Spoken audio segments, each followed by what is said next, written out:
Welcome, everyone. You are listening to What on Earth is Happening. I'm your host, Mark Passio. Today is Tuesday, April 20th, 2010. The websites are whatonearthishappening.com. I'm going to do a quick recap of some ideas and concepts that I've covered in previous shows and just give a general overview of what we do here. As you heard in the intro, this show discusses human consciousness, mind control, the occult, and any issues that affect the freedom of the people that live on this planet. So we'll be getting into heavy topics as the weeks progress. But to get to that, you have to build a foundation. And that's what I've been laying out. I've been laying that groundwork of conceptual ideas over the past few weeks. So essentially what we've covered thus far is we talked about truth. We talked about what truth is. We talked about why it's so important, because alignment with it, coming into harmony with what actually is taking place around us and within us, is what consciousness is all about. When we do that, we're building a world of order and freedom. When we get out of alignment with what is actually true, and we get off onto poisoned worldviews, we get off onto poisonous ideologies that are completely not in keeping with what actually is taking place within us and around us, then we really don't know who we are. We start to forget who we are. And this leads to disorder. It leads to chaos. It leads to further and further states of fear and control, which is a big part of what we were talking about on the last show.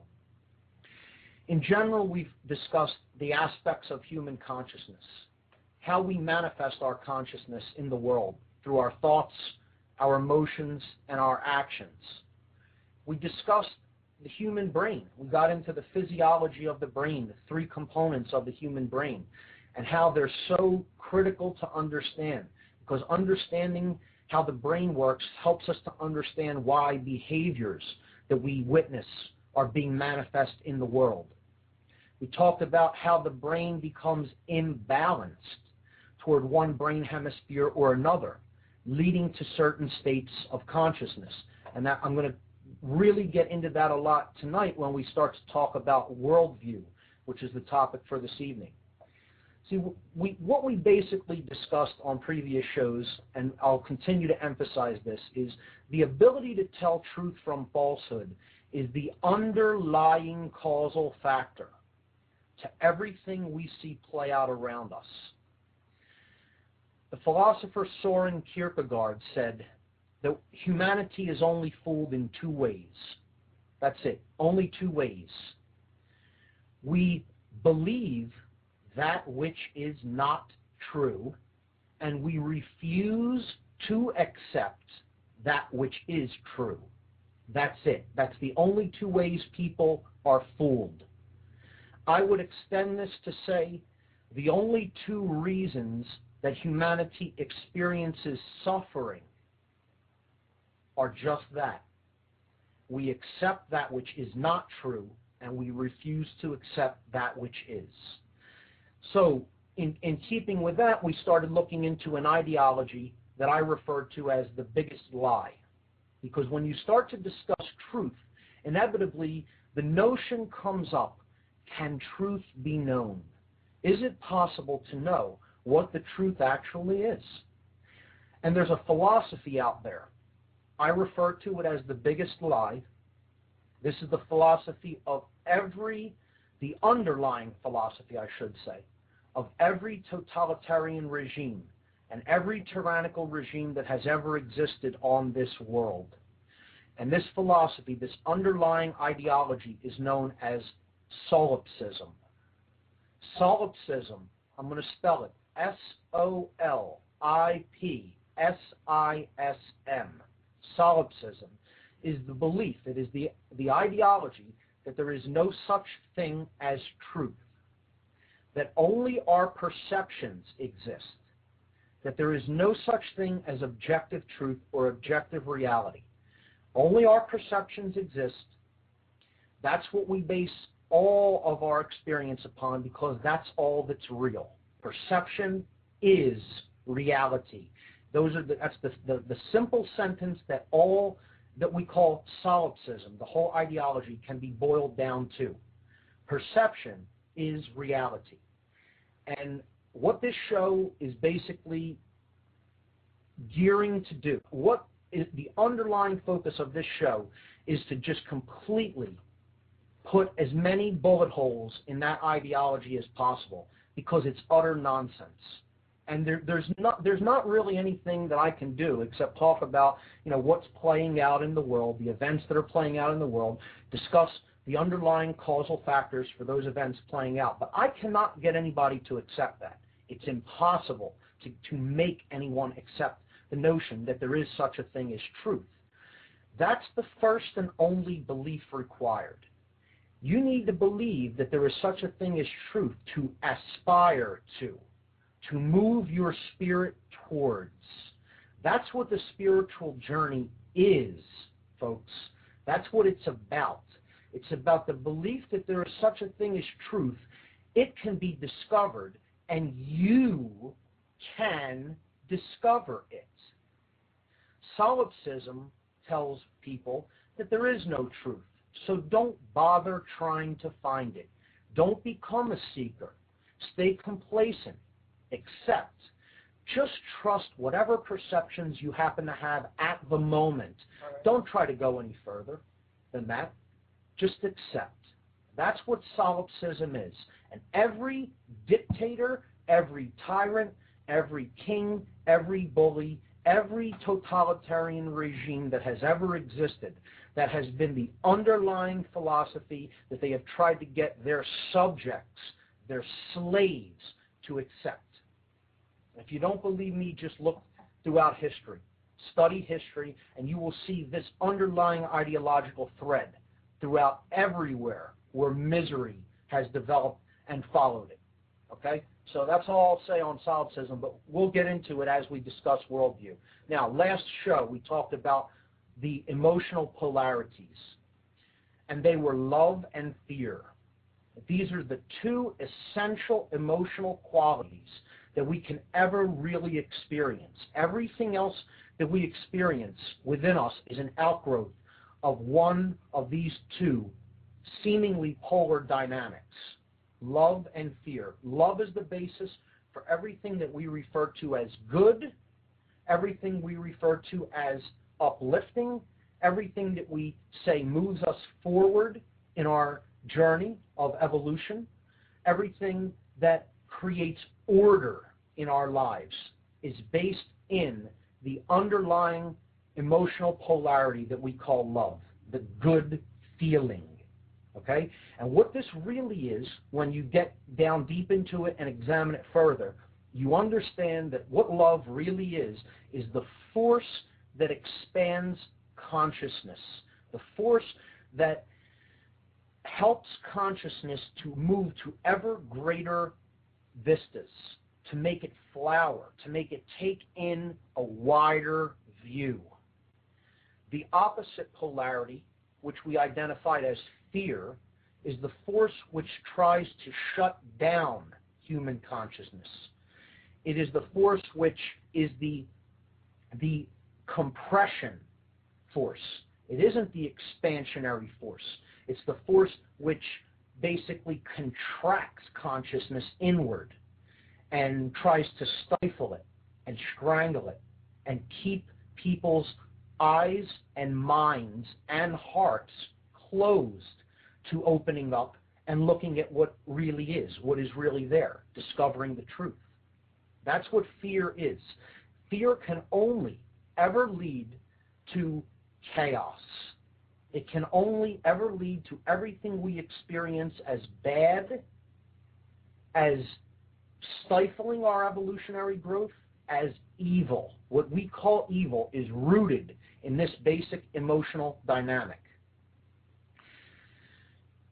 When we come into harmony with the emotional polarity called love within ourselves, an internal state develops, and we call that sovereignty or dominion. This is when a person becomes unified with themselves. The three aspects of their consciousness become one. They become as one. So as they think, so they feel, and so they act. And they cannot be pulled apart from that. Their actions are in keeping with how they feel and how they think about anything.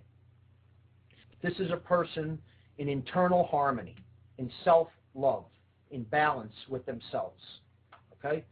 And this is a balanced brain as well. A person with a balanced neocortex, the higher thought center of the human brain.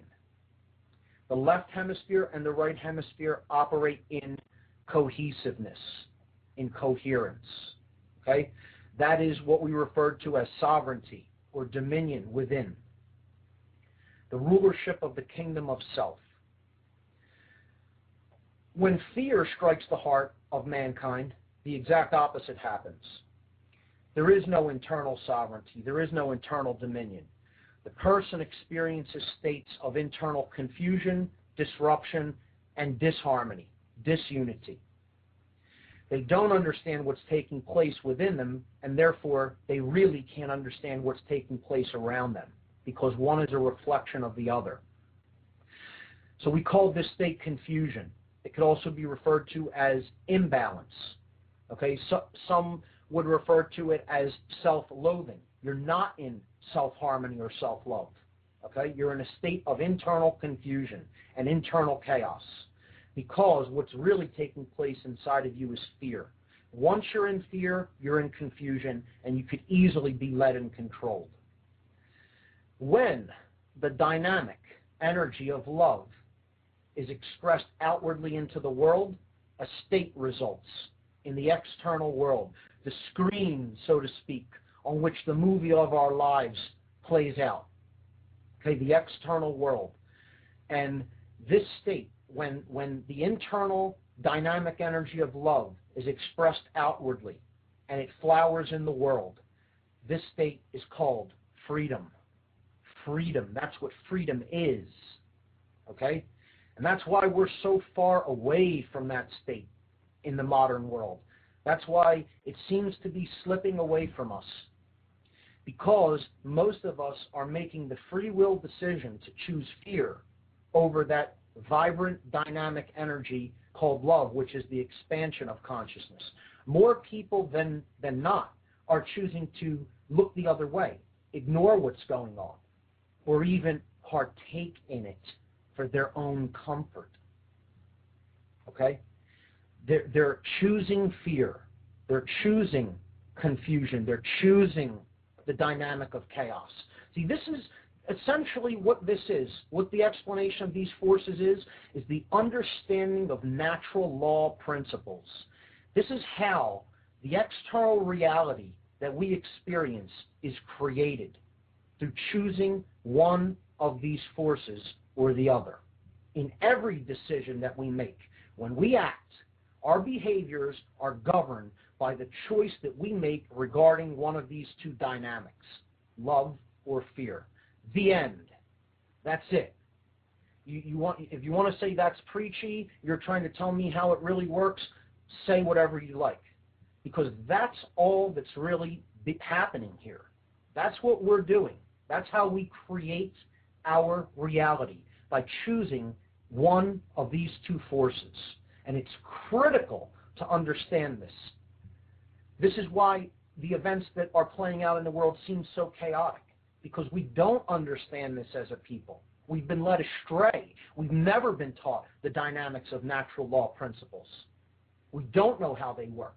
And so people make decisions based in confusion internally. And when that happens, they're governed by the force of fear. And what that leads to in its external expression is a state known as control. Because a confused person is making their decisions based in fear, and they're choosing control. They're actually leading themselves into control, and they're leading other people into control. And they actually believe in their misguided notions in their confused state of consciousness, that they can ever create order by choosing the polarity of fear. And this is like saying, I just did a load of laundry, okay? I'm taking a load of laundry out of my washer, and it's sopping wet, okay? The clothes are completely wet, and I want them dried. That's my intention. That's my wish, okay? I want these clothes dry because I want to wear them, and I don't want to wear sopping wet clothes. It's a very simple analogy to comprehend. What do you need to do to dry the clothes? Well, there's two dynamics, wetness and dryness. And the only thing that really separates them is the amount of moisture. See, it's a seeming polarity. It isn't really a polarity because there's only moisture, okay? Or it's lack, which is called dryness. Now, either you remove the moisture through some method and you allow the clothes to dry, or you keep adding moisture to the clothes. That's it. They're the only two ways it can go. It can't go any other way, okay? You're either going to add moisture or you're going to add the polarity of dryness, which is the absence of moisture. Very simple. Now, saying that I'm going to create order by wanting more control in the world, which many people think is the way to create more order, okay? Cops think this. Police think this. Military people think this. Politicians think this. Judges think this. Even people who write tickets and put them on people's cars in cities throughout the country, they think this. They think if there's no externally imposed control, chaos will emerge. Well, newsflash, folks. You don't understand natural law principles. You just don't. Because that's like saying, I'm going to take those clothes that I want dry, I'm going to take them, put them on the ground, I'm going to go get my garden hose, and I'm going to keep spraying them with the garden hose, and I'll dry them. You just wait and see. You just wait and see. I'll dry those clothes by continuing to hit them with this hose, with the water from this hose. Guaranteed I'm going to do it. Don't you know? You just watch. Well, anybody that has two brain cells to rub together will understand very quickly, you can stay there till the death of the universe, and you will never dry those clothes that way. It ain't going to happen. The end. Good luck. You're beating your head against the wall to try to prove something to your own ego that is against natural law principles. It doesn't work that way. And there's not really any other easier, more gentle way to say it. You're wrong. People need to admit that think this way, that they're wrong. They need to make an apology to themselves. They bought a lie because they don't understand how natural law works. And I'm not claiming that this is how natural law works. I'm not saying that I believe this is how natural law works. And again, some people will see this as arrogant. Some people will say that, I'm egotistical for saying that I understand this. I'm not claiming this is how natural law works. I'm not telling you that this is my belief. I'm telling people out there that I do understand that this is how natural law works. I'm okay with stating that I know that, because if you know that 2 + 2 = 4, you should not be uncomfortable in saying and stating that you do know that that is how those numbers add together. If you do know that gravity is an effect on a planet and it operates with a certain amount of force, and if you drop a ball from a specific height, it will act upon that piece of mass. That's called the law of gravity. It exists. It operates. It doesn't require your belief. It doesn't care whether you believe in it or not. Your belief is irrelevant. Your willingness to accept what the truth is in that instance is irrelevant. If you step off a cliff, you are bound by that law. That's natural law principles. And to understand what we're going to talk about tonight, which is worldview, you need to have a firm grasp in those polarities, love and fear, how they work and what they create. What they create. That's the basis, the fundamentals of natural law principles. We're going to talk about how these are related to worldview. We're going to talk about how they're related to the human brain. So, let's get into tonight's topic, which we'll unpack over the next almost hour and a half.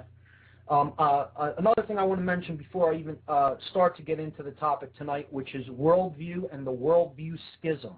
The schism of worldview. That's the topic for this evening. I want to let everybody know that in-house I do have a guest who is a personal friend of mine. His name is Darrell Rowlands, and he is going to share some of his views on the schism of worldview a little bit later on the show tonight, and he is going to tell his story about how he became involved in the freedom movement and how he got involved, in the Philadelphia area as a prominent activist. So he'll be coming up probably in a little while on the show. But he's in house tonight, and we'll be getting to him most likely in the second hour of the broadcast tonight. So today, what I want to really unpack is the concept of worldview and worldview schism. Okay? Now, there are basically two extremely imbalanced competing worldviews in the world. It's like love and fear, okay? Except both of these are based in fear. Both of these are worldviews that lead to disorder, disharmony, control, chaos, everything we view and think of as evil. Everything that brings anything bad to our lives, that makes us uncomfortable, that makes us suffer. These are the two fundamental underlying worldviews. Neither one of them are based in reality. They're both based in the illusion of the emotional polarity that we call fear. Okay? This is an illusionary state. It really doesn't exist. It's the absence of that which is real. It's the absence of that which is true, which is the love dynamic. That's what the universe is. That's all there really is. This fear dynamic exists only because we choose illusion and we choose to ignore that which is. That's it. It's the only reason fear has come to the expression that it has come to on our world. Now, these worldviews, one of them is based in an extreme left-brained schism. A person who holds an extremity of left-brain attitudes, beliefs, and lives their life in this left-brain prison modality. They have hardly any connection to the right side of the brain. So we talked about the physiology of the brain. The left side is the so-called male side of the brain. Its functions govern logic, scientific thought, mathematical thought, language, okay, analytical thought, the ability to break down concepts. That's what the left brain is. The right brain hemisphere, its functions govern intuition, holistic thought, seeing things in states of unity consciousness, a feminine, nurturing instinct, connection with higher levels of spiritual awareness, and the love principle. Okay? These are right brain modalities. It also governs creativity, creative expression, music, art, dance, etc. These are right brain modalities. A person in left brain consciousness only can become very brilliant. Many scientists are extreme left brain thinkers, and many of them, doctors, lawyers, mathematicians, etc., they're very left brain. And many of them, not all, but in general, do not have a very developed right brain modality. Some do, but the majority by far are very developed in the left brain, and the right brain suffers as a result of not really having a lot of usage. And these functions become dampened in the right brain when somebody lives in this five-sensory worldview. Okay, now I'm going to discuss this worldview. And there's a name for it. Okay? The name for this extremely left brain imbalanced worldview is known as the worldview of randomness. Randomness. Okay? Like the state of being random. R-A-N-D-O-M. Randomness. Okay? These are the characteristics of this imbalanced left brain worldview. Now, when you hear these, okay, you're going to think, well, these are really seemingly right-brained concepts or notions, but they're not. They're a result of holding a very left-brain worldview for most of one's life. See, what the brain is doing is it's reaching out and trying to bring balance to an extreme state of imbalance. And by holding and living in a left brain modality of consciousness through most of one's life, what somebody internally, spiritually, subconsciously is seeking, is desiring, is the absence of control, the absence of trying to order, desperately to order something and make sense of something, because that's all they do with the left brain, over and over and over and over, repetitively, throughout the tasks of their daily life and existence. So this worldview, the schism, okay, of the worldviews that we're talking about, there's a left brain one, there's a right brain one. The left-brained, imbalanced worldview is called the theory or the worldview of randomness. And here are the characteristics of this worldview. Somebody who accepts the worldview of total randomness thinks, in general, that the universe is a cosmic accident.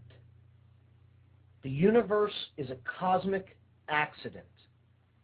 Okay? There is no underlying purpose for the existence of anything. There is no underlying intelligence that governs the workings of nature. There is no underlying intelligence in nature. It's all accidental, random principles. That's it. A person who subscribes to the worldview of randomness believes that there is no such thing as natural law principles.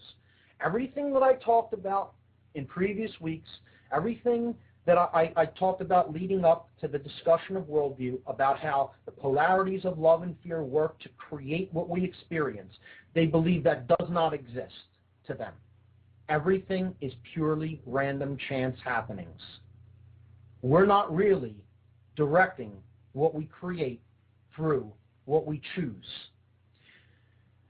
Because there is no such thing as natural law to a person subscribing to the underlying philosophy of randomness, essentially existence is purposeless. There is no purpose for existence at all. There's no reason for you to be here. You came from nothing, you're returning to nothing. It is an existentialist worldview, and it is also a solipsistic worldview. this worldview is based in solipsism. It is also based in atheism. And every one of these dynamics that I explained that this worldview is about are the hallmarks of atheism, solipsism, and scientism. Those who worship at the altar of science and think science is the be-all and end-all of the explanation of all things that are manifest essentially hold this worldview. And most left-brain scientists think about it. They believe in the notion of a totally random worldview, that the universe is a cosmic accident. It sprang forth from an infinitesimally small singularity for no reason in a single moment and has no purpose.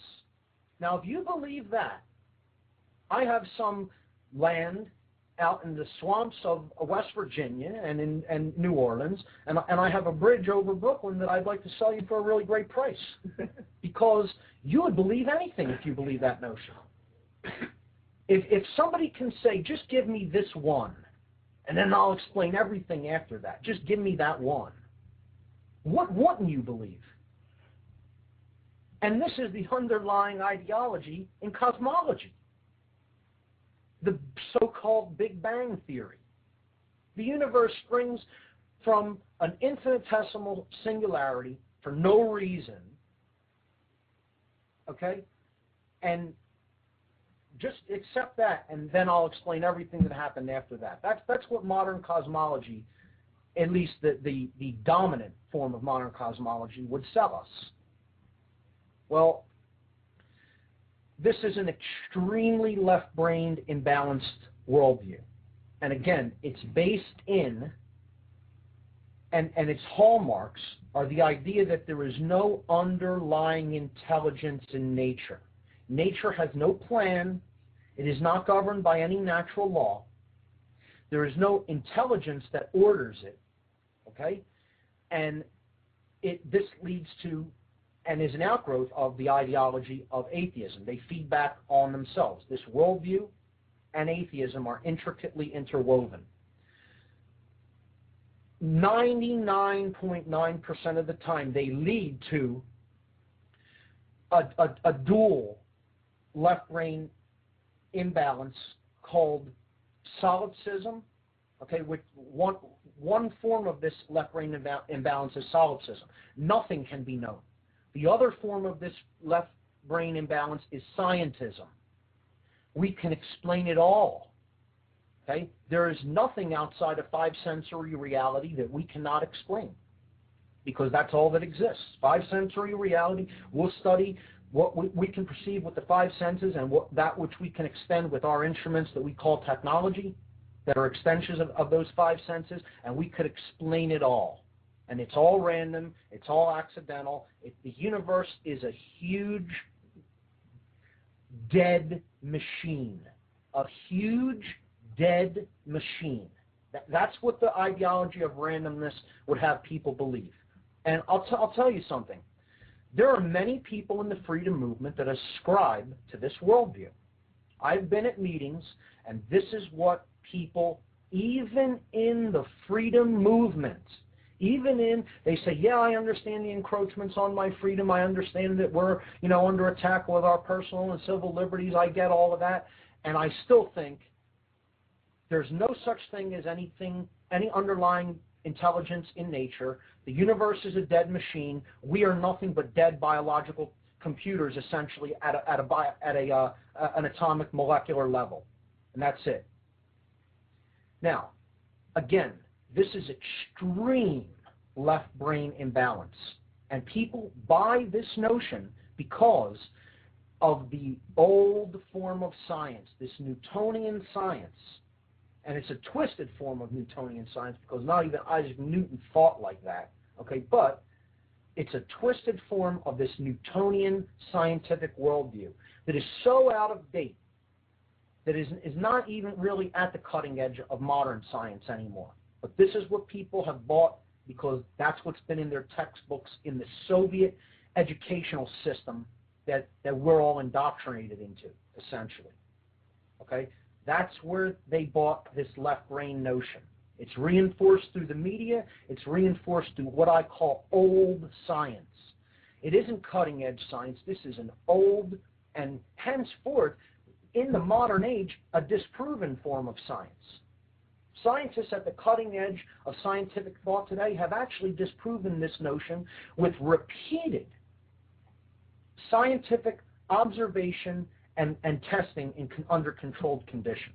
You don't even need to believe that it isn't that way. It can be proven scientifically in today's age that it isn't that way. And scientists at the cutting edge of cosmology, who are worth their salt, I should say, they have a new way of looking at the workings of natural law and the workings of cosmology that incorporates consciousness and incorporates underlying intelligent ordering principles. Not many people hear about these because they're very suppressed by the mainstream media, and they're very suppressed even by the scientific community that wants to hold on to the old paradigm, the old way of looking at nature, what has been called old science. And it's a good name for it because it's an aging dinosaur, and it needs to be done away with because it doesn't really serve who we are. Now, let's switch gears and look at, well, let's stay on this for another few minutes, because let's look at what this left brain worldview really leads to, okay? So it's rooted in atheism, solipsism, and scientism is what grows out of it, okay? Either the notion that perception is reality or the notion that everything can be explained through the five senses or the extensions of them. So those are the outgrowths of it. What you get from either one of those ideologies, since there is essentially no truth, or man gets to determine that which is true based on what he can perceive, you get an ideology that inevitably grows out of this way of seeing the world, this poisonous, left-brain imbalanced worldview called randomness. And this is called, this underlying ideology that grows out of this state of mind, this left-brain way of thinking, is called moral relativism. Now you'll notice all of these things are essentially based in randomness, or that there is no such thing as this. There is no such thing as that. There is no objective or concrete this or that. So moral relativism is there's no concrete morals. There is no such thing as right or wrong. Okay? This is this extreme left brain notion, right, wanting justification for this extremely controlled way of thinking and an outlet for it. And it wants to say, I want to be able to have total freedom to do what I want based on my perceptions, my comfort levels, my way of seeing the world. And that's called moral relativism. That there is no such thing, essentially, in people's mind who think like this as right or wrong. Those who are really imbalanced toward this worldview, there's no such thing as morals, objectively. There's no such thing as objective moral principles to someone that holds this worldview. What does that mean? Well, since there's no such thing as God, there's no such thing as truth, it's only my perceptions that govern what's really taking place around me. And there's really no such thing as right or wrong. I can basically do whatever I want at the expense of anybody else. And that ideology is called social Darwinism. Social Darwinism. Look it up and read about it if you don't already understand it. And that's the ideology that's basically running this world. The ideology of the so-called elites of this world. I won't call them the elite anymore because they're not my elites. But, you know, who people refer to as the elites, you know, those who are really running the show in the hidden corridors of power, this is their ideology. Social Darwinism, the survival of the socially fittest. And they believe that the socially fittest is governed by genetics. When you talk with them and read their papers, or perhaps belong to some of the organizations that they control or deal with or work through. Okay? Social Darwinism. It's one of their underlying ideologies. And from there, since, your genes govern, your genes basically govern your status in society, that's what a social Darwinist believes, then you could start playing the game of playing God. And that's called eugenics. And if you don't understand what eugenics is, you should really look it up and study it and understand it. Because this is also the ideology of the so-called elites. That they have the right to decide who will live and who will die. Eugenics is many things. It's tampering, it's genetic manipulation, it's selective breeding, it's controlling who is allowed to breed. But at its core, all you really need to understand about it is it's one thing. It's playing God. It's deciding who is allowed to live and who is allowed to die and who will die. That's it. That's what eugenics is.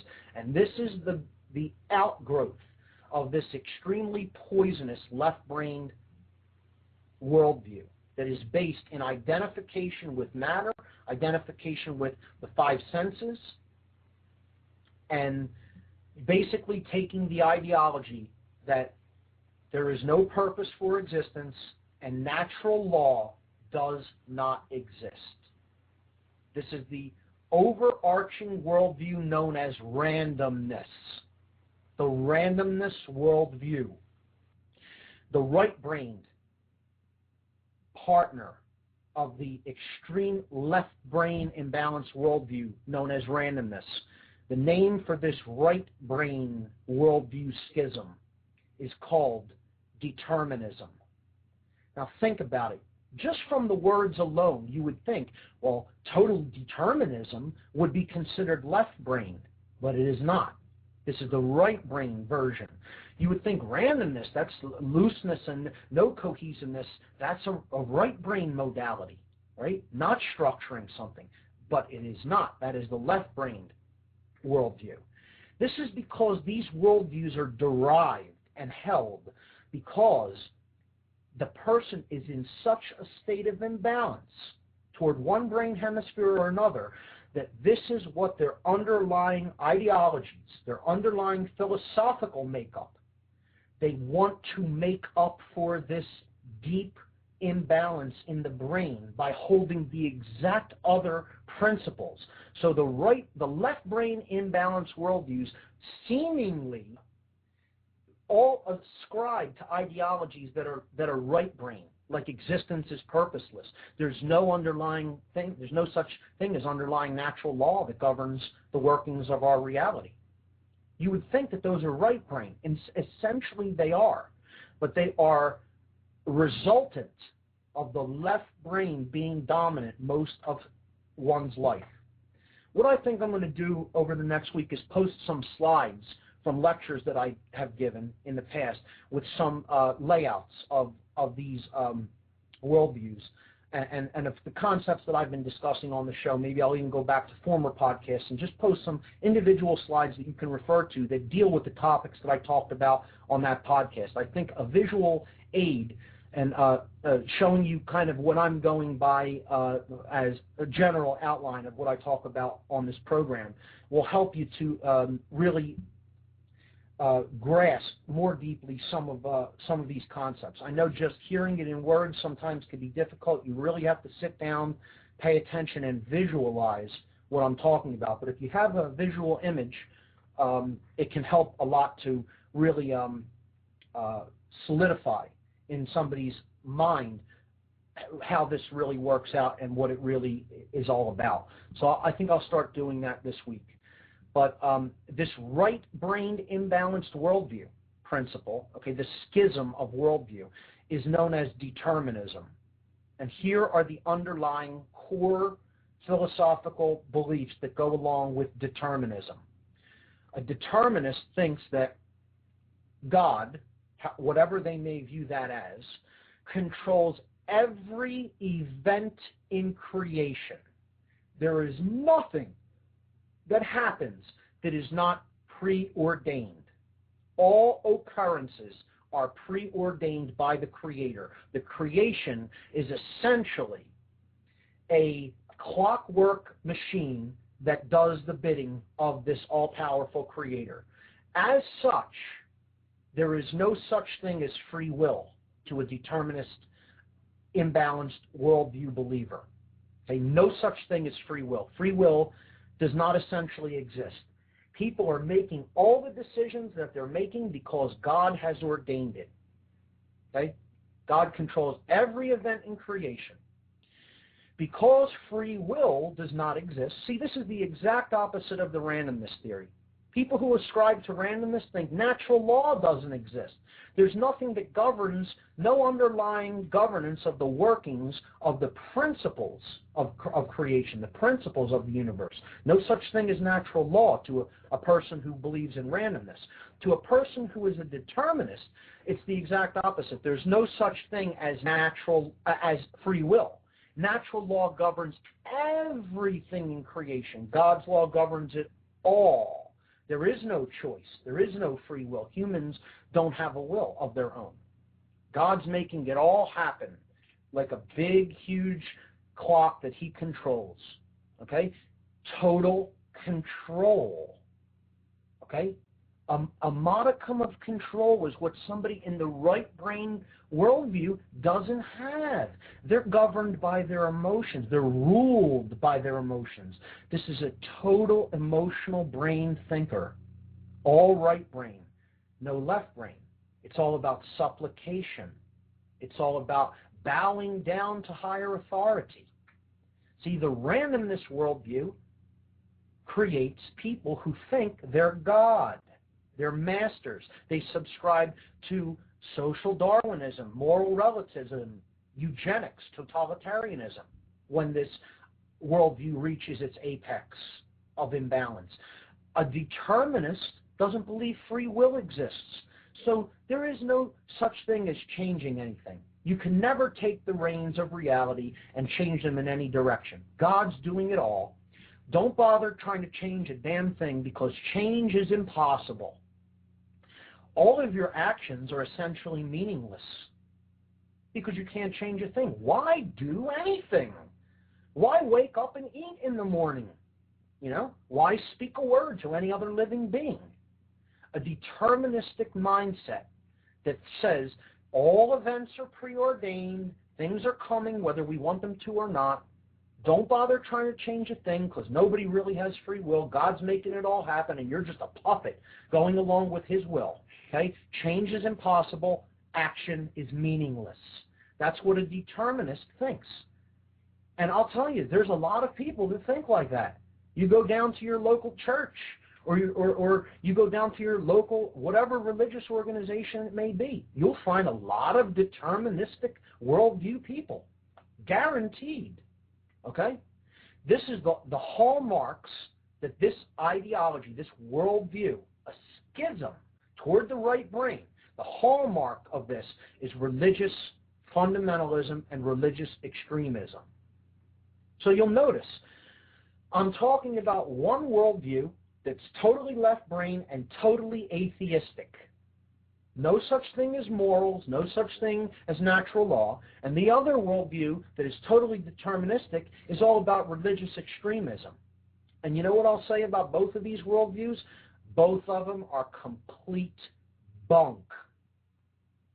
Total bunk. Not one of them holds one shred of information that is worthwhile, that leads to our personal evolution, that leads to a higher level in the journey toward higher consciousness. None of it is based in unity consciousness. None of it is based in the dynamic of love, of expansion of consciousness. Every one of these ideologies, every one of the core beliefs that go along with them are all based in fear. And as such, they can never lead to anything good. They can never lead to anything uplifting. They can never lead to anything unifying. They can never lead to order. They can never lead to harmony. They can never lead to peace. And most of all, they can never lead to freedom. Ever. It can't happen. You're trying to build something that you say you want. Okay? somebody who believes both of these principles will say they want peace. They'll pay lip service to, I want freedom in the real world. Okay? They'll tell you that. But then they'll tell you, this is my underlying ideology. And I'll try to say to them, you can never create that or have that condition that you say you want. You say that's your desire to have this or that, and now you say, this is the mindset that I'm going to use to try to build that state of experience. It can't happen, ever, ever. It never will happen as long as you're thinking like that in one of those belief systems. These are belief systems. None of them are based in the fundamental principles of truth and natural law. Because I'm going to tell you, essentially, you ever hear the adage, there's my side of the story, there's your side of the story, and then there's the truth.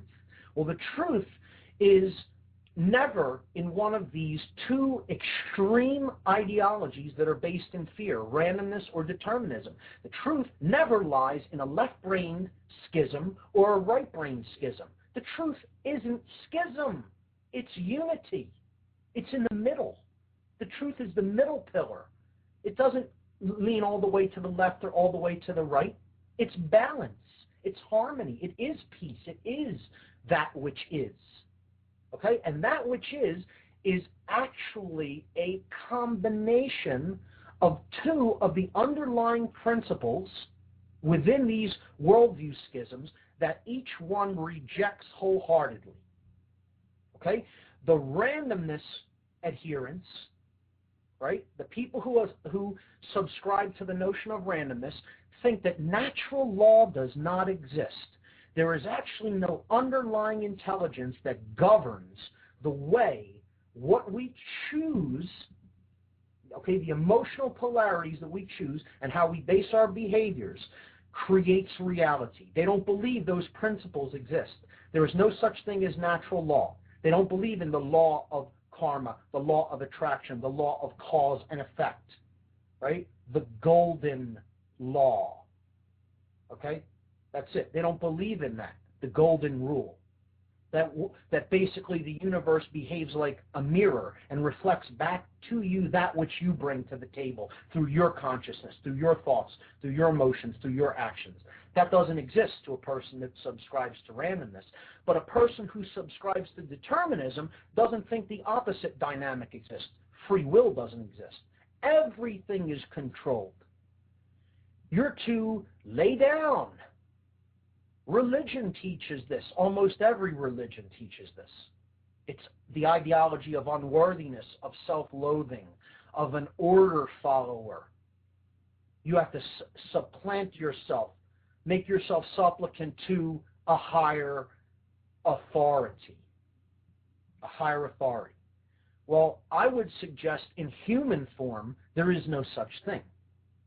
But a deterministic believer, thinks God controls every single event of our lives and we don't have free will to change anything and make a decision that then creates what we will experience.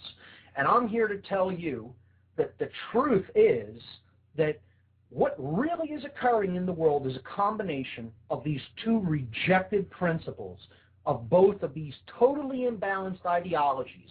And what the universe essentially is a mirror that works on two basic principles coming together to form a synthesis. They're seeming opposites, and when they come together, they form a synthesis in which we, operating within natural law boundaries, get to determine what our experience will be based on our choice between the dynamics of love and fear. That's it. So there is a natural law principle, which is the deterministic component of our reality. And then there is a free will principle, which is the random component of our reality. Think about it. Digest it. Take it in. Spin it around in there a few times. And really, really go deeply into what I just said. There is a natural law or a deterministic component to the principles that underlie creation. Okay? This means there are laws in operation that are put there by an underlying intelligence. There is also a free will principle. And this principle is random because no one can actually, at the deepest level, coerce anybody into doing anything that they don't really want to do. To believe in anything, to know anything, to do anything. You have free will. You're using it or you're letting someone else use it. But it's there. It's either under your control or it's usurped by someone else, in which case you've given up your power. But in all those cases, this place is still governed by natural law principles. If we use our free will to come into harmony with those principles, we will have peace and order and freedom. If we choose the fear dynamic and we choose not to align ourselves with the natural law principles that are actually put there for our betterment, our edification and our betterment, if we do not use our free will toward those aims, then we will experience disorder, chaos, suffering, and slavery. The end. That is how it actually works. I'm not claiming that this is how it works. I'm claiming to understand through my own process of discovery, to have discovered that this is how this law works. It's no different than Newton claiming to have discovered how gravity functions and be able to write down the equations, except there aren't equations that govern this. This is discovered through an elevation in consciousness. That's it. That's how it works. So I'm not claiming that I believe this. That's not what I'm saying. I'm not telling you you have to believe it either. You don't have to believe anything. You're not required to believe a thing. Natural law exists and is in operation, and you are bound by it. Free will exists and is in operation, and you are bound by the free will decisions of others. The point is to bring our free will, which is a gift, into harmony with natural law, which is put there for our betterment in this construct that we call the universe. When we do that, there will be order, peace, harmony, enlightenment, and human freedom. We refuse to do that, you're going around on the wheel of suffering for all eternity till you decide to do it. That's all I'm going to say about that for tonight. I'm going to go to our in-house guest, Mr. Darrell Rowlands. Darrell is a big activist in the Philly area. He's a personal friend of mine, and he's a 9/11 truth activist, which is a big part of what we'll discuss on this show in future episodes. He's an independent researcher. He's from Philadelphia, and he's here with us today. Darrell, welcome. Hey, what's up, everybody? You were talking about End the Fed, and I'm going to be there on this Saturday, and how you're saying how people were freeing themselves from the clutches of a royal house, right? Philadelphia's gone from a city where people are freeing themselves from the clutches of a royal house to a pathetic collection of royal house slaves. So I wish I could disagree with you, Darrell, and people who know me know that I've basically used that term to describe what people who are really under deep mind control behave like. And it's a sad thing, but I wish I could disagree with you, but I can't. It's basically a true statement. And we need to try to change the dynamic by outreach, by getting out, beating the streets, putting information into people's hands, and saying you do need to look at this stuff. You do need to understand it. It affects you. It affects your life. It affects the world that you live in, and it affects the world that your children are going to have to live in. So what I'd like to do is, why don't you tell the listening audience about maybe your personal journey toward awakening and coming online to understand how things are really working in the world. Tell them how you woke up and what your journey was. Oh, absolutely. Okay, well, when 9/11 happened, I immediately had a feeling that I was being lied to. I didn't know what, but something just smelled false about the whole thing, and I knew I wasn't getting the whole story, the whole picture. You know, that was the key. It was this other information we weren't getting, you know. So I started digging. I started doing research on the internet, you know, and I stopped merely absorbing what was being reported on the news, and I started analyzing it. I found that even the so-called left websites, under, you know, like Daily Cause and the Alternate, for example, weren't being completely honest. I knew there was no political answer to any of this. The crooks controlling both major parties, and I found that the left-right paradigm was completely false through and through. I began to understand that there's no left, no right, no such thing as liberal or conservative, and no difference between Democrats and Republicans. It was all being run by the same, you know, powers, the money powers. I began to realize. Let me stop you there and talk about that a little bit. This is something that you still see a lot of in a lot of the political quarters of even people who come out to certain events and are concerned with the erosion of different civil liberties. However, they're still of the opinion that voting is the answer, that petitioning is the answer, that basically getting involved with a big political party is going to change things. And again, this is that left versus right paradigm, the conservative versus liberal, okay? And a lot of people in these movements don't really grasp that this is just a version of what is called the Hegelian dialectic. This is dialectical mechanics. It's been described in different ways by many people. Some people have described it as chaos magic. Chaos magic is giving somebody an illusory choice that isn't a real choice. They just think it's a real choice. I kind of described this a couple of weeks ago. Your child doesn't want to eat his vegetables, so you make him think he has a choice. You say, hey, John, you want peas or corn tonight? You want carrots or mashed potatoes? And the kid thinks, wow, I get to decide what I'm going to eat, huh? When in fact, you have these things already prepared and laid out, or already, getting ready to prepare them, and you just want him to pick one so you could throw one in, in the oven and make it, and that's it. And he eats it because he thinks he picked it himself, when in fact he didn't really have a choice. He was going to pick one or the other. He was going to eat his vegetables. The outcome was already predetermined. The outcome was predetermined because there was an event already planned beforehand. There was a goal planned beforehand. See? Him eating his vegetables. A certain politician from one party or the other getting into office, an invasion of a sovereign country.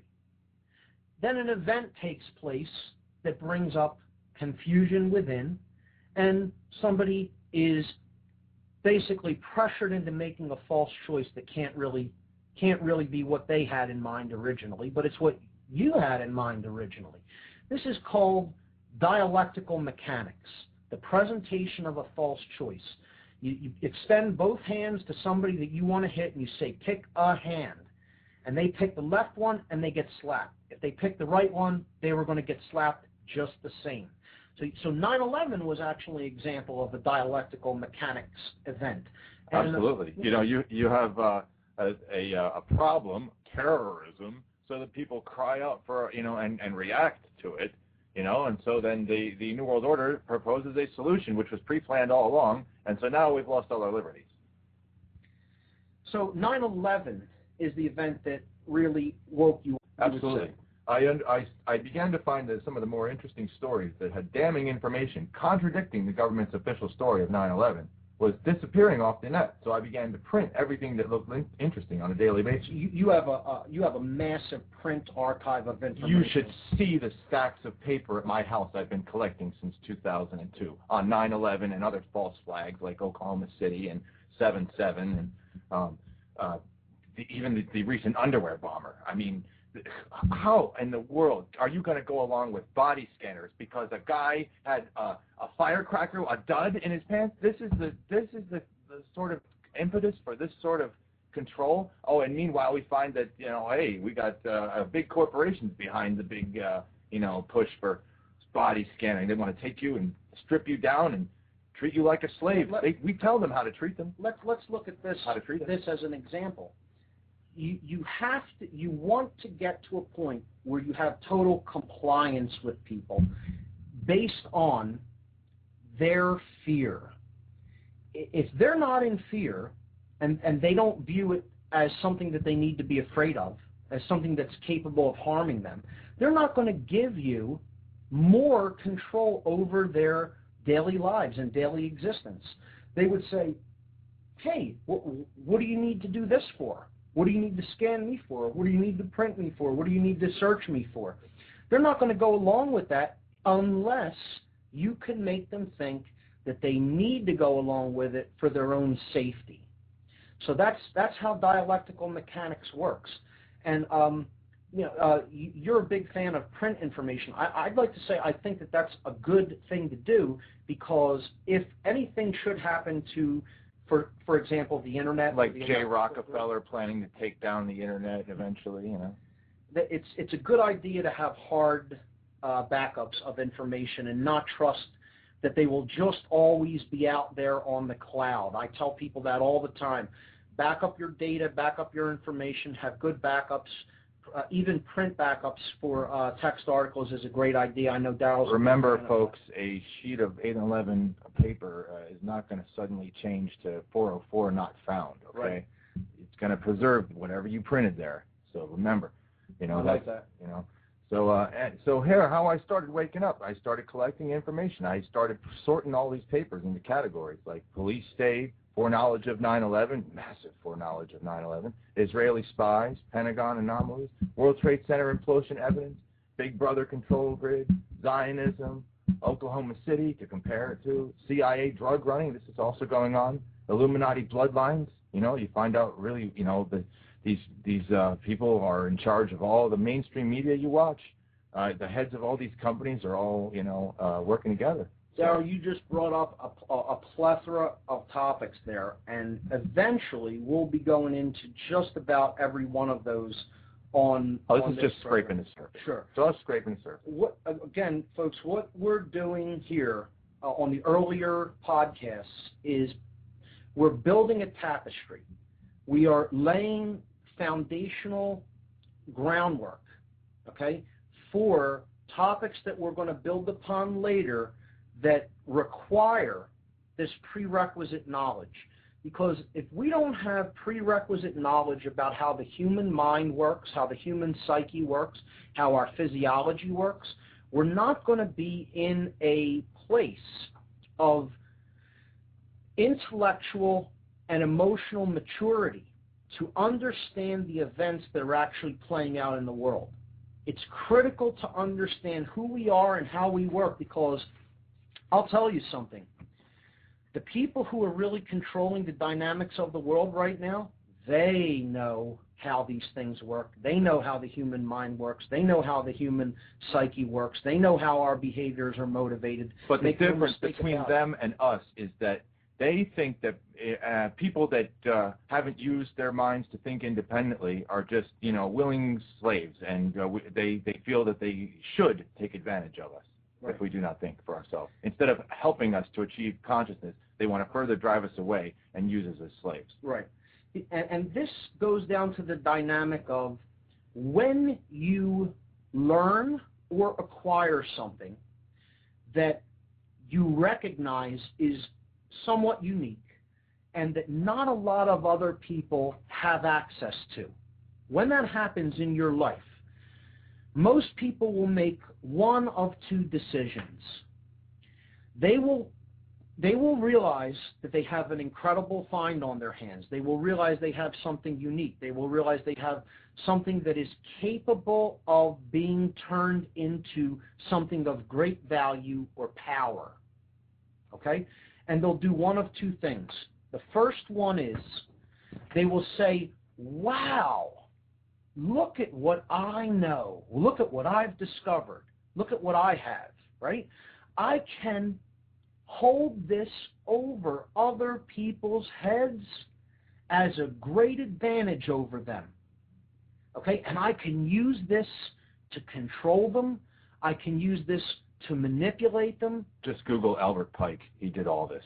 I can use this to build myself up and to tear them down simultaneously, so that they'll always, always want what I can bring to the table, and they'll always put me in a position of power over them.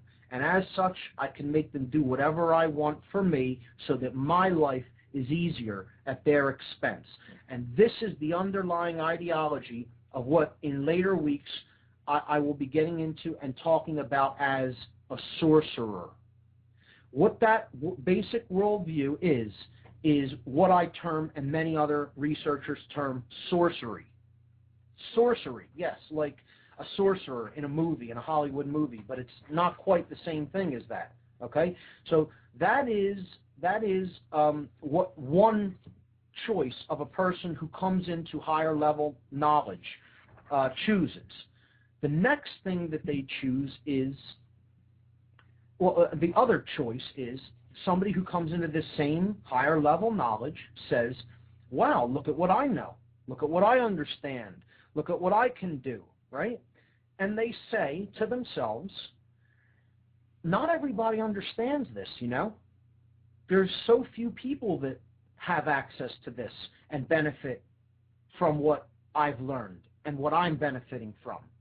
And this other choice, this different choice, is a person with that kind of knowledge will say to themselves, look at what I have that can help others. I can show this information and this knowledge to other people, and I can help bring them up in consciousness so that they're at my level, or even beyond. See, it's about a unified way of seeing someone in relation to other people in the world. That you're seeing yourself in a unified way with others. It isn't that you want to have an advantage over other people and use information to manipulate and control others. Your desire, upon realizing that there's an imbalance between your level of awareness and others' level of awareness, is to bring balance to that equation, is bring balance to that dynamic and say, I want to get other people up to the level where I'm at. I want to give them the same knowledge so we're on equal footing, so that there isn't an imbalance in the game board, so that there's a leveling of the game board. And that's the difference between a sorcerer who does the former, of manipulating people with that information that they understand, and a true alchemist or a true wizard that really understands this information and wants to bring it to the attention of others, because they know that knowledge does not belong to them. Knowledge belongs to the people of the world. So, Darrell, in keeping with that, yes, you wanted to kind of get into maybe an article that you wrote, and yes. Okay, go I wrote this back in 2007. I post on PA Hardcore or StereoKiller.com, and I made this article because I was expressing my frustration, because I'm out there trying to show people, what I've learned, like you were saying, and I ask people questions that would make them think, hey, have you ever heard of Monsanto? Hey, have you heard of diet soda, containing aspartame, a neurotoxin, vaccines and mercury and the rise in autism, there's a link there, and I tell them about it, and people would say, no, we really don't care, we don't want to know, how does this affect me? And I would argue with these people. And so, because I was so frustrated that they didn't want to get it. And I've discerned the actual crux of their argument. This is their argument. You talk about the schism of the worldview. This is their worldview. Okay, let me say something before you start getting into the article. Yes. The reason that they're stuck in this state of dissonance, the reason that they're stuck in this refusal to, it's dissociation, that's exactly what it is. It's a state of acute mental decompensation in which certain thoughts, emotions, sensations, and or memories are compartmentalized because they're too overwhelming for the conscious mind to integrate. I totally agree with that. That is what dissociation is, and it's a serious psychological condition of imbalance.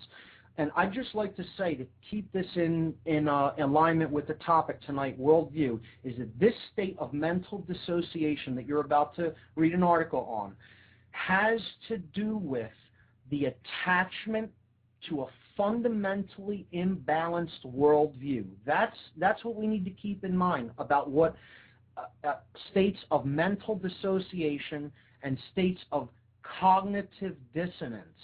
Look up that term, cognitive dissonance. That's what we're talking about here. These people who are in this psychological condition are rooted in a worldview, in a way of seeing themselves in relationship to the wider world, the wider universe, and other people. And it's not just that they see the world like that, it's that they are attached to seeing the world like that. They don't want anyone else coming in and taking away or breaking down that worldview, because they associate that worldview with their own personal identity. That's the key to keep in mind. I just wanted to say that to help the listeners understand how this is going to relate to what I talked about in this show about worldview. So go ahead, Daryl. This is an article that you wrote on the state of mental dissociation. Yeah, I've experienced this phenomenon of dissociation happening right in front of my eyes. At the time, 3 years ago, I used to hang out with some people that would play some video games and play online LAN gaming and stuff, and all of a sudden there was this huge and heated argument where the 6 or 7 people in the room, I'll skip the personal bullshit and go right to the crux of their argument. This is their actual argument in their own words as they were spoken to me. Whenever I would try to talk to them, they would say, the world, number one, this is the one thing, the world has always been at war, and that's the way it will always have to be, in their view. They always think that. They would never question any of that. Number two, they think humanity destroying itself is common knowledge. They think that shouldn't be a concern in your life. They think that there's far too many stupid people on this planet anyway, and they think you should just worry about bettering yourself, not others.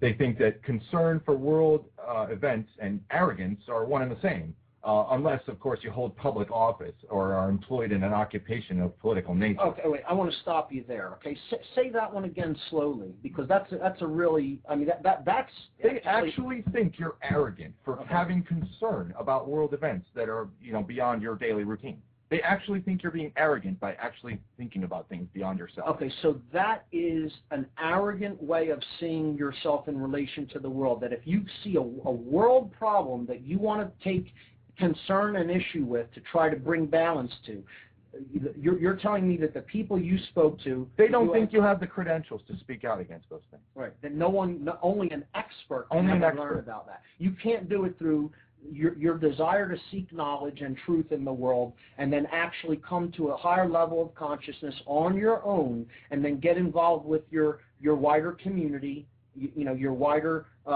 social network of people to be able to bring any kind of balance or right those wrongs or injustices. And they think that's an arrogant viewpoint to even take, that you could make a difference. Then they will immediately challenge you to come up with a complete solution, and they tell you, if you can't lay out exactly what we should all do about it, then you should shut the hell up and don't bother talking to anybody else about it. Keep that liberal bullshit to yourself, they'll tell me. Watch the language. But the thing that you said there is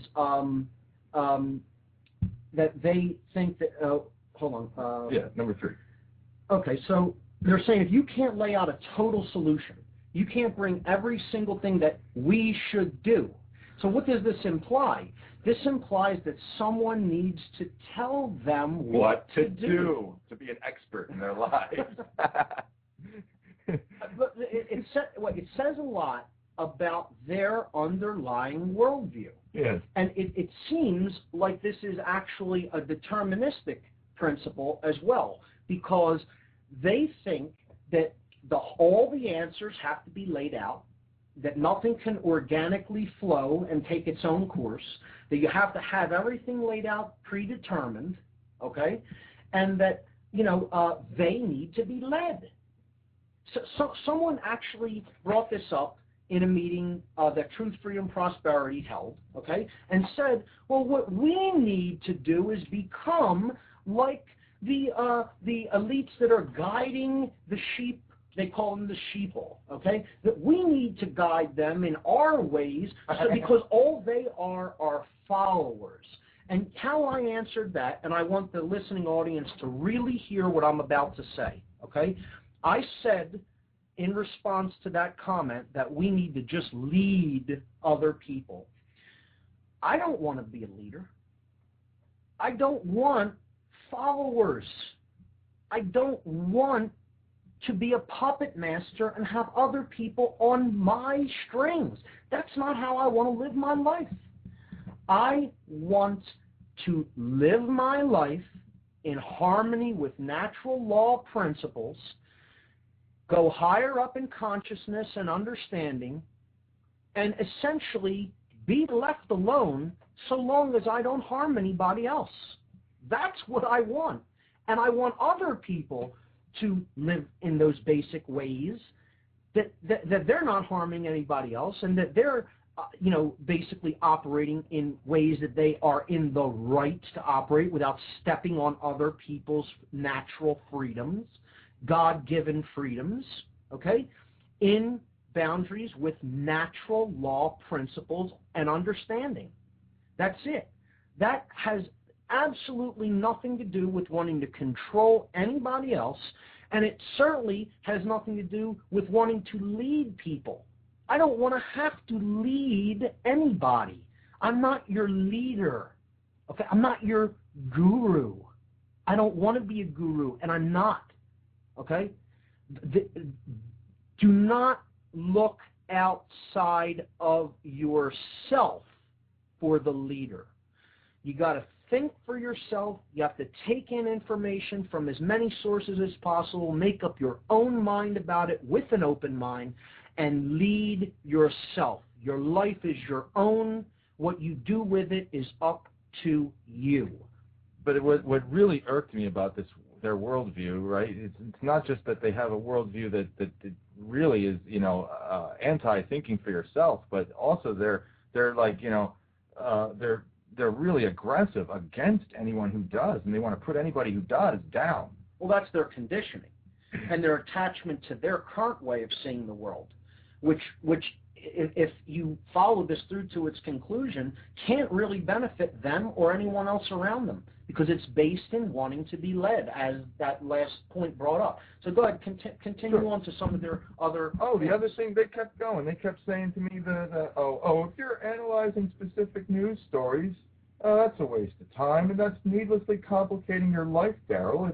If you analyze news and you're angry about what's happening to the country lately, then you're depressed, and maybe you should seek medication or something like that. Like they would actually think that. They would actually think that I need to go on meds for thinking for myself. Okay, so you run into people that say if you're concerned about the happenings of the world around you, then you're depressed.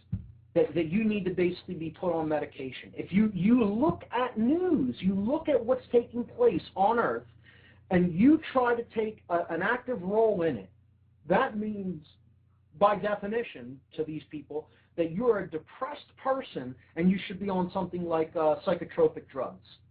Basically. Oh, wow.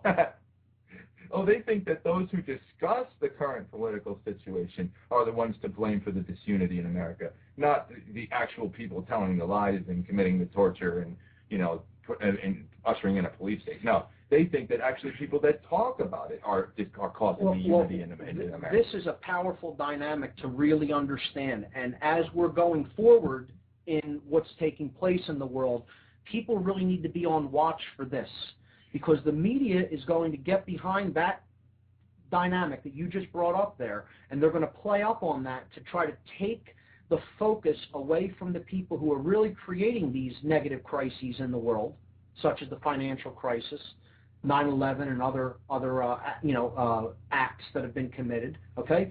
And they're going to try to shift the blame off of the people who really carried out those acts of terrorism, okay? The real terrorists that are behind false flag events such as that, and they're going to try to shift it onto the people that are actually talking about them being false flag acts of terrorism. So that's what they're going to try to do. They're going to try to demonize people who are trying to bring the truth to the light of day.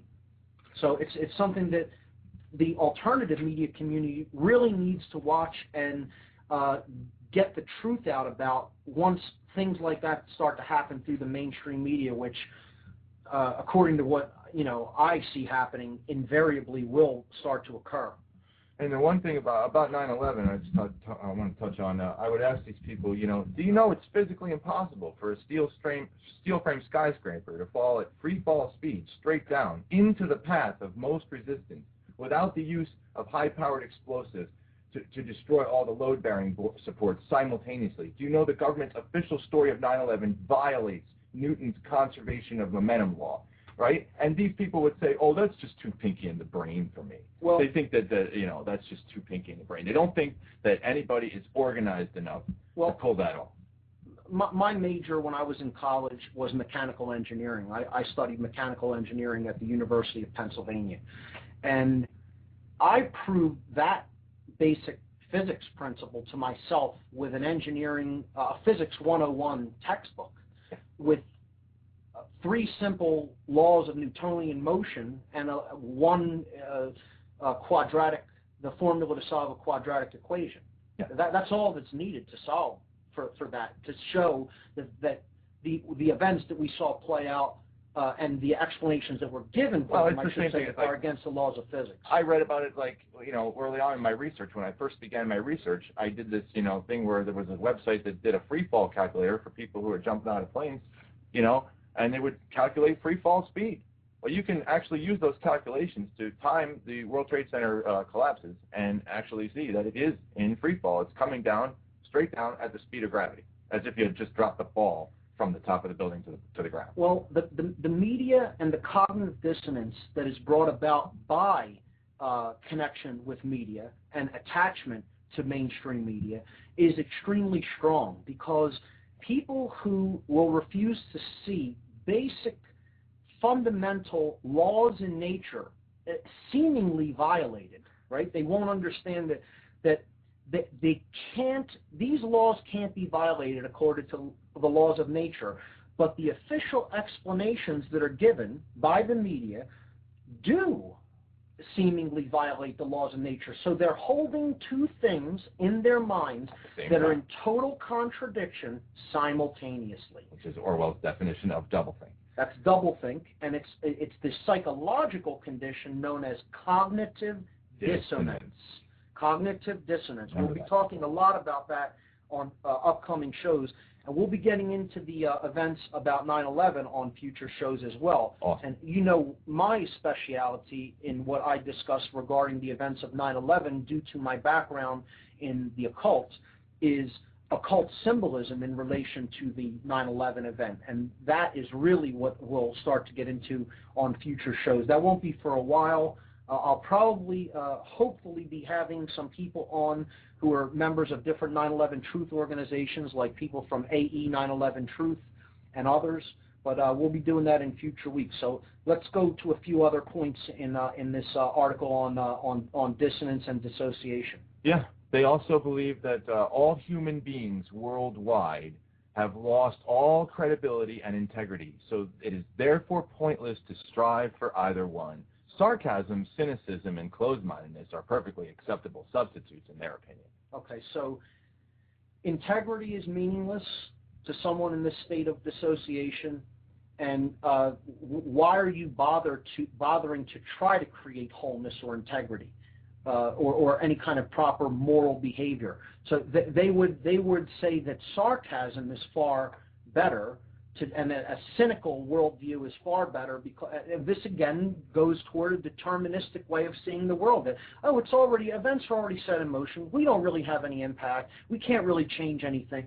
Free will does not exist. It is the mentality of a slave. This is an extreme right-brained worldview that they're holding, and I'll tell you what really leads people into this worldview that puts them in a right-brain state and keeps them there.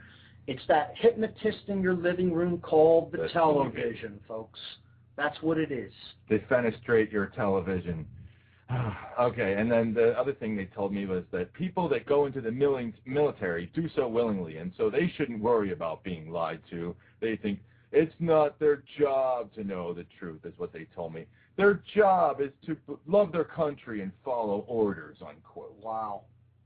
Well, we're going to end on that point. We have 90 seconds left in this show. I'm going to wrap it up, but I'll tell you what that reminds me of. We watched the documentary Why We Fight a couple months back at the Ethical Society as part of Truth, Freedom, Prosperity's free documentary screenings that they have there every third Monday of the month. And there was a soldier in there that basically said, "Why do my commanders order me to war? I don't worry about that. I follow orders. That's my job." And I would say that's what created Nazi Germany and the Third Reich. And all the soldiers out there. If you think that that's a moral position to hold, you have a lot to learn. Yeah, I would close by saying that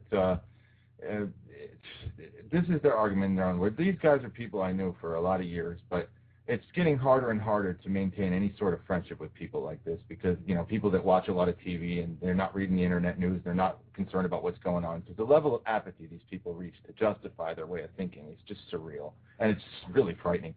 The last, 9 years of war propaganda really did a number on them, and it's attitudes like theirs that have been a major factor in leading our country to where it is today.